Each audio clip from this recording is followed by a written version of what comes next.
Hey everyone, welcome to Movie Marathons HQ, where we do movie marathons connected to new releases and where we enjoy and review some of our favorite movies. This video is part of the Avengers Doomsday Movie Marathon, where we are watching one movie every week as we prepare for the release of Avengers Doomsday in December 2026. Today we are discussing Thor. Released in 2010 and directed by Kenneth Branagh, this is Thor's first live-action appearance ever, and this is lead up to the Avengers, where we're finally assembling all of the different classic Avengers from the comic book lineup so they can feature in their own film together in just a few years. Overall, I don't like this movie. I didn't like it when it first came out, and it's not grown on me. I think there's some interesting things that they do with the approach, but overall, I just don't think it works. And spoiler alert for Thor, as I'm going to go into some details in the positives and negatives. For positives, I would highlight the casting, the visual effects, the world building, and the Shakespearean approach. For negatives, I would highlight the characterization of Thor, another element of the visual effects, and the editing. Spoiler alert for Thor. The first positive to mention is the casting, as we're in phase 1 and a lot of the casting has happened in this first phase that lays a strong foundation for the rest of the MCU. Sarah Haley Finn does it again, and in this movie she's cast Chris Hemsworth as Thor, Natalie Portman as Jane Foster, who doesn't have a ton to do, but I think she's the best performance in this movie. Tom Hiddleston as Loki is also incredible, and in some behind the scenes things that I was reading, they said, even if you miss on some of the other casting, we have to hit it right with Loki. They had plans for him to be the villain in the Avengers movie. And I think they nailed it with Tom Hiddleston.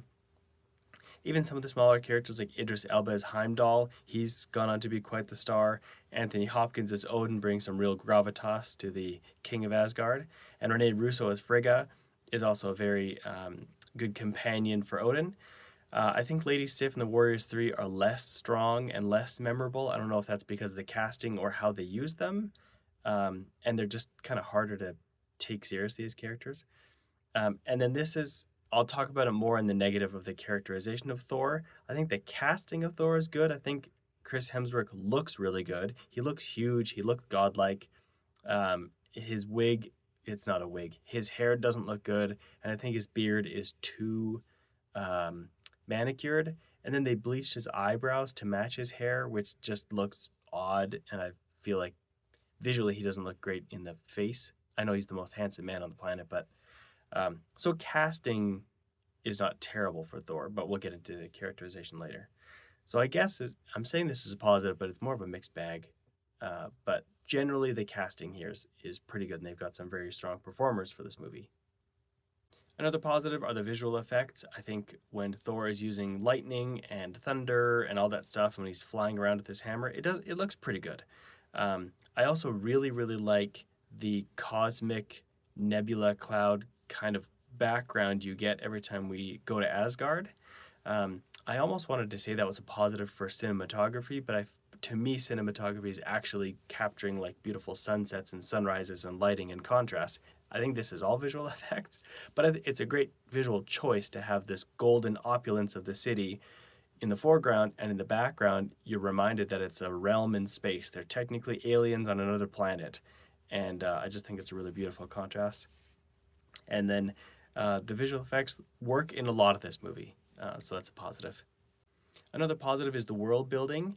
I really like the costumes of Thor and Loki. I think they look like something that princes of Asgard would wear, not just like costumes you'd make up just to give them something. And I think most of the Asgardian uniforms look like something that these warriors and these citizens of this realm would wear. And then I really like the scene where Thor and Jane are talking about science and magic, and where Thor comes from, they're one and the same. I think this is a really smart way to frame it, where the things that he does and knows and understands are all explainable in his realm, and how they tie in the world tree, Yggdrasil, and all these other realms that work in balance, and Asgard is the center of the balance, and Midgard, Earth, is but one of the realms. I think the world building there is really strong, and really works in the context of this movie. And then as we explore further in the MCU, I think it still works in a world building sense to make Asgard unique in its own right. And then another positive is the Shakespearean approach that they took to this movie. I think it was very wise to take a Shakespearean approach to this story. If you think about it, it's two princes who are the sons of an all-powerful king, and then there's manipulating and there's aspirations for the throne for both of them, but they're such different characters that they kind of have to work all their skills and all of these other characters around so that one of them can end up on the throne. That's very Shakespearean, and I think that was wise to recognize that, and then to bring in Kenneth Branagh, who's a very experienced Shakespearean actor and director, and very well regarded. I think that's a really fresh take in something that could have gone a different approach, and maybe it would have worked, but I think this approach does work for this movie. Even though I don't love the movie overall, I think this was the right way to tackle it from a concept, and especially in this new MCU where we've had Iron Man, Iron Man 2, The Incredible Hulk, and I think Captain America, the First Avenger, came out after this. But I think it's still just a fresh perspective compared to all these other characters in the build up to the Avengers. So that's probably my favorite aspect of this movie.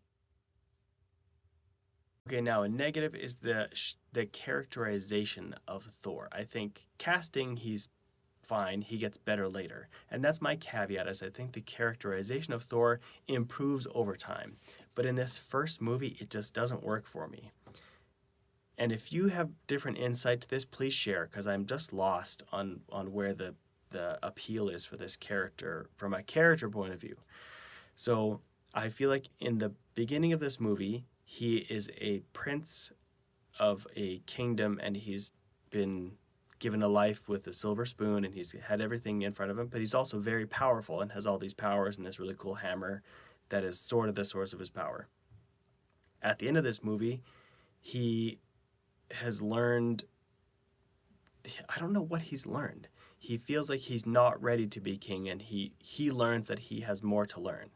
So I like that character growth from beginning to end, but to be honest, I don't buy the growth and the redemption that gets him from point A to point B, from the beginning of the movie to the end. I don't understand why him losing his powers and becoming sort of mortal for less than a week, and then he sort of has this romance with this Earth woman.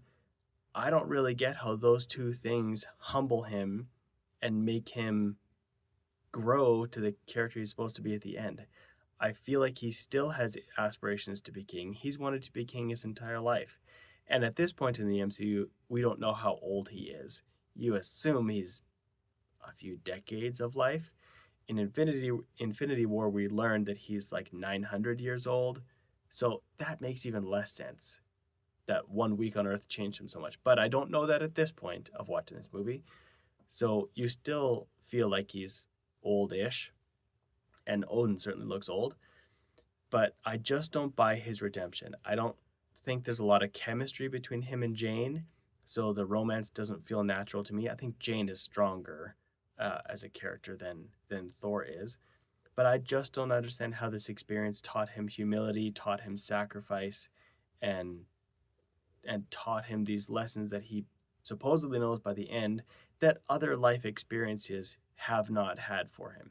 Maybe I'm just missing it, and maybe I didn't buy who he was at the beginning strongly enough to understand the change at the end. But I just don't think the characterization of Thor in this movie works. As I said before, he does improve later on, and I think they find their footing with him probably in the Avengers, and then they build on that through the sequels and through other things. But that's a big negative for me for this movie. And then another negative is the visual effects. It's mostly positive. It's just mainly that scene where he and Sif and the Warriors 3 go to Jotunheim to battle the Frost Giants. I just feel like that's a big visual effects fest, and none of them fit like they're actually in that cold environment. It just seems like it was filmed in front of green screen or blue screen. And so that scene just takes me out of it because it's so fantastical, and it just, something about the visual effects just doesn't land for me. So it's mainly that scene that's a negative for visual effects. And then another negative is the editing. So in two ways, I feel like there's some cuts or some shots in this movie where the blocking blocks what you're supposed to see. There's a great scene at the end where Thor leaves his hammer on top of Loki laying on the ground, and because Loki's not worthy to lift it, he can't lift this hammer off and he's stuck on the ground. The way that shot is framed, though, is you see Thor from behind and his big red cape blocks the view to see what he's doing.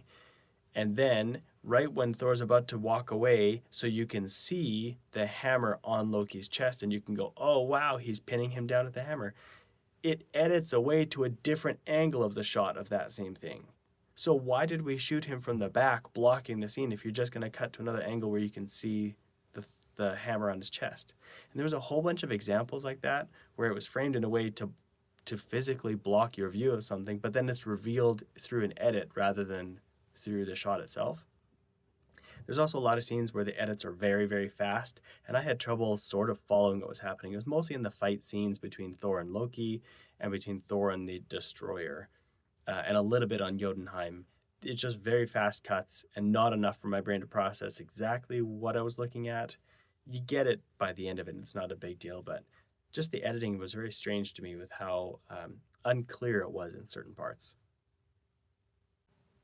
Now, how might Thor connect to Avengers Doomsday? We know that Chris Hemsworth will be returning as Thor, and we know that Tom Hiddleston will be returning as Loki. At the timeline of this movie, Thor is kind of just off doing his thing, sort of helping Avengers when needed, but kind of on his own. And then Loki is sitting at the center of the universe, holding all the strands of the timelines together on a sort of makeshift throne. That was revealed in the Loki Disney Plus series, particularly season 2. So he's there at the start of Doomsday, presumably. And then, so does that play into it where he's kind of the puppet master of all the stories, or does he get pulled out of there and then something happens? We don't know. But we do know that those characters will be back. Jane Foster and Heimdall are not confirmed to be in the cast, but they're both in Valhalla. So I don't know if that's going to connect to Doomsday or not. My bold prediction is I think Thor is done for. I think he's going to meet his end in Doomsday at the hands of Doctor Doom. So that's my prediction for how it'll connect to Doomsday. So that's my review of Thor. What do you think of this movie and how do you think it might connect to Avengers Doomsday? Make sure to let me know in the comments below. Follow Movie Marathons HQ on Instagram, TikTok, and YouTube, and also on Letterboxd, where you can see all of our previous movie marathons and the ones that we're working on right now. The next movie in this marathon is The Avengers. See you at the movies.